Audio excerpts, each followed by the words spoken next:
আজকে তৈরি করে দেখাবো ক্ষীর ভাপা পিঠে। একটা পাত্রে 1 বাটি টক দই দিয়ে ভালো করে ফেটিয়ে 2 বাটি সুজি সামান্য লবণ দিয়ে দইয়ের সঙ্গে ভালো করে মিশিয়ে নেব। এবার অল্প অল্প দুধ দিয়ে ভালো করে মিশিয়ে ঘন একটা ব্যাটার তৈরি করে ঢাকা দিয়ে 10 মিনিট রেখে দেব। এবার কড়াইতে আধমালা নারকেল পরিমাণ মতন পাটালি গুড় দিয়ে নেড়ে চেড়ে পুর তৈরি করে একটা পাত্রে নামিয়ে ঠান্ডা করে নেব।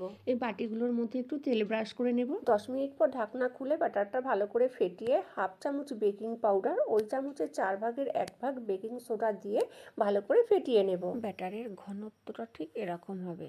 এবার বাটির মধ্যে কিছুটা ব্যাটার দিয়ে তার উপরে নারকেলের পুর দিয়ে তার উপরে আবার কিছুটা ব্যাটার দিয়ে দেব। কড়াইতে জল ফুটতে শুরু করেছে, এবার ছিদ্র থালা বসিয়ে বাটিগুলো সাজিয়ে ঢাকা দিয়ে 10 মিনিট ভাপে রান্না করে নেব। ঢাকনা খুলে টুথপিক দিয়ে দেখে নেব। টুথপিকের গায়ে একটুও লাগেনি, তার মানে ভাপা পিঠেগুলো ঠিকঠাকভাবে হয়ে গেছে। এবার নামিয়ে ঠান্ডা করে নেব। 500 দুধ আগে জাল দিয়ে ঘন করে রেখেছি। এবার 2 এলাচ 4 চামচ গুঁড়ো দুধ দিয়ে ভালো করে মিশিয়ে নেব। পরিমাণ মতন পাটালি গুড়, কিছুটা কুচনো কাজু কিশমিশ দিয়ে নেড়ে চেড়ে ক্ষীর তৈরি করে নেব। এবার একটা ছুরি দিয়ে ঘুরিয়ে ঘুরিয়ে ভাপা পিঠেগুলো এইভাবে তুলে একটা প্লেটে সাজিয়ে নেব। আর ভাপা পিঠের উপর গরম গরম ক্ষীর আর কাজু কিশমিশ দিয়ে দিলেই রেডি ক্ষীর ভাপা পিঠে।